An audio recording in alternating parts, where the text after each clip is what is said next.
Huminto sa gilid ng kalsada ang dalawang lalaking yan sa Kanaynay Road, Barangay Manuyo 2 sa Las Piñas City pasado alas 7 kagabi.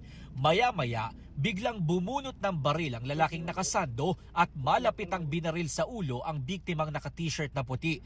Rumesponde ang ambulansya ng barangay na nagsugod sa ospital sa biktima. Ayon sa isang residente, inakala pa nila noong una na paputok lang ang umalingaw-ngaw sa kanilang lugar. Sobrang lakas po nun eh. Kasi pagsilip po namin nun, nakita ko po yung tricycle, may nakatumba na pong lalaki. Ilang minuto bago ang pamamaril, nakuhanan pa sa CCTV na napadaan sa tapat ng satellite office ng barangay ang sospek at biktima.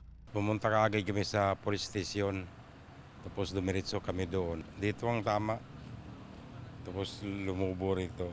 Sabi ng barangay, blanco pa sila sa motibo ng pamamaril. Residente raw nila ang dalawa na parehong tindero at magkatapat lamang ang pwesto sa palengke. Patuloy na minomonitor sa ospital ang kondisyon ng biktima. Patuloy rin ang follow-up operation ng pulisya para mahuli ang sospek at malaman ang totoong motibo sa pamamaril.